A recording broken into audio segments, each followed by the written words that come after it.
9th new NCERT का जो अब तक चैप्टर नंबर 4 है उसका क्वेश्चन नंबर 12 जो ग्राफ वाला क्वेश्चन है इसको हम लोग सॉल्व करने वाले हैं। तो चलिए देखते हैं। और वेलोसिटी टाइम ग्राफ दे रखा है क्वेश्चन में 0 सेकेंड टू 120 सेकेंड तक का जो फिगर है, और set the area in different colour representing the displacement of the cycle. तो ये तो सिंपल सा है कि आप यहाँ पे अलग अलग डिस्प्लेसमेंट अलग अलग टाइम में हो रहा है। displacement of the representing the displacement of the cycle while cyclist is moving with constant velocity।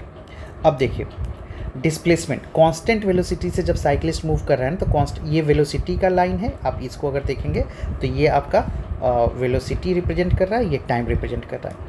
तो यहाँ पे आप displacement cyclist moving with constant velocity, तो इस पार्ट में साइकिलिस्ट देखिए टाइम के साथ एवरी टाइम वेलोसिटी कितना है 3 ही है। आप यहाँ आओगे तो 3 है।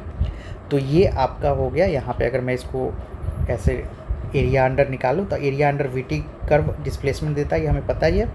तो हम लोग क्या कर सकते हैं यहाँ पे, ये पार्ट हो गया। अब इस पार्ट का एरिया निकाल लोगे तो आप एक एडिशनल में बता देता हूँ कि डिस्प्लेसमेंट का नंबर भी, इसने बोला कलर करना बट डिस्प्लेसमेंट का नंबर भी निकाल लेते हैं। तो ये आप देखोगे तो ये बेसिकली आपके पास एक रेक्टेंगल बन रहा है। तो ये क्या हो जाएगा formula, area L into B. अब अगर आप L की वैल्यू देखोगे तो 20 और ये 100, तो 100 माइनस 20 हो जाएगा, ये 80 हो जाएगा। एंड विड्थ जो है वो आपका कितना है, वो 0 से 3, तो ये हो जाएगा 240 मीटर। अब जब when the velocity of cyclist is decreasing, अब इस हमें तब का पता करना जब साइक्लिस्ट की वेलोसिटी डिक्रीज हो रहा है। तो साइक्लिस्ट की वेलोसिटी आप देखेंगे यहाँ पे डिक्रीज हो रहा है, क्यों? क्योंकि इस टाइम इंटरवल में आप देखो ये 3 है और डाउन होके ये अल्टीमेटली 2 के पास आ रखा है। तो अब इस पॉइंट से वेलोसिटी डिक्रीज होना शुरू हुआ। तो यहाँ से परपेंडिकुलर डालिए, यहाँ से परपेंडिकुलर डालिए। अब हमें इसका फाइंड करना है एरिया। अब हमें बेसिकली एरिया फाइंड करना है। तो कैसे करोगे? अब आपके पास 2 तरीका है। ये ट्रेपीजियम मुझे दिख रहा है, तो मैं इस ट्रेपीजियम की तरह भी इसको सॉल्व कर सकता हूँ। और यहाँ पे अगर मैं देखूँ तो ट्रेपीजियम तो हुआ ही, और साथ में अगर चाहे तो आप इसको एक ट्रायंगल प्लस रेक्टेंगल की तरह, ये एक ट्रायंगल मान लीजिए, ये रेक्टेंगल मान लीजिए। अब आपके हाथ में है कैलकुलेट करना, आप जैसे चाहे। मैं ट्रेपीजियम की तरह कैलकुलेट करता हूँ। ट्रेपीजियम का एरिया की मैं बात करूँ तो 1/2 into sum of parallel side A plus B into height होता है। तो हाफ पैरेलल साइड, अब ये वाला साइड कितना है बच्चों, देखिए 0 से जा रहा है 3 तक, तो 3 प्लस दूसरा वाला पैरेलल साइड कितना है 0 से, आप देखिए यहाँ पे 2 तक आ रहा है 2। हाइट कितना है, तो ये देखिए 120 माइनस 100 कितना है, सॉरी 120 माइनस 100 कितना है 20। तो इससे अगर आप कैलकुलेट करोगे तो 5/2 इंटू 20 सिंपल कैलकुलेट कर लेंगे तो 10 टाइम 50 आ जाएगा। तो यहाँ पे आपका जब डिक्रीज हो रहा है तो ये 50 मीटर है, ठीक है। Also calculate the displacement and average acceleration in 120 second. तो चलिए अब ये दोनों का डिस्प्लेसमेंट तो हमने फाइंड कर लिया, इधर वाला पोर्शन और ये पोर्शन का। थोड़ा सा अगर इधर भी देख लोगे ना, जहाँ पे स्पीड बढ़ रहा है, अगर एडिशनली मैं एक पॉइंट और अगर इसमें इंक्रीज कर दूँ कि हमें ये पार्ट, इस पार्ट में कितना डिस्प्लेसमेंट हुआ जब स्पीड 0 से 3 तक बढ़ रहा है।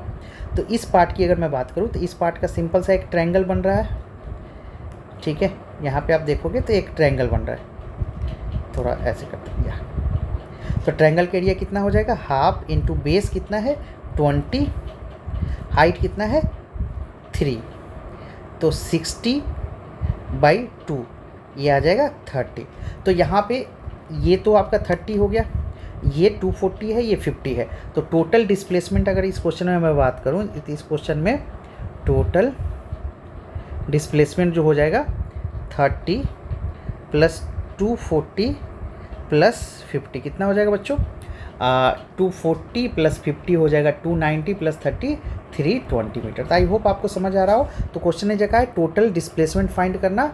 तो टोटल डिस्प्लेसमेंट के लिए ये area, simple area under VT curve, जो कोर कॉन्सेप्ट है वो हमने यही लगाया है कि area under VT graph gives displacement, ये कॉन्सेप्ट हमने यूज किया है, गिव्स डिस्प्लेसमेंट।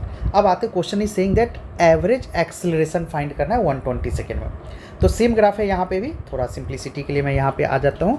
तो एवरेज एक्सेलरेशन की बात करें तो एवरेज एक्सेलरेशन क्या होता है बच्चों, acceleration v final minus v initial upon time होता है क्या, change in velocity upon time. तो फाइनल वेलोसिटी कितना है, फाइनली बॉडी कहाँ आ रहा है, यहाँ पे।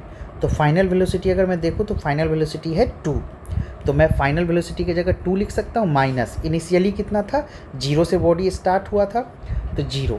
टाइम कितना है, टाइम क्वेश्चन क्लियरली सेइंग कि 120 सेकेंड का निकालना है, 120, तो 2/120 दैट इज 1/60। एक्सेलरेशन कितना आ जाएगा, 1/60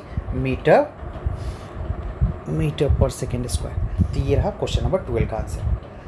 13 का आंसर अगले वीडियो में है, आप प्लेलिस्ट नीचे से चेक कर सकते हैं, वहाँ आपको मिल जाएगा। तो अगले वीडियो में इसके आगे का सॉल्यूशन देखेंगे। चलिए मिलते हैं नेक्स्ट वीडियो में। Thank you, thanks for watching.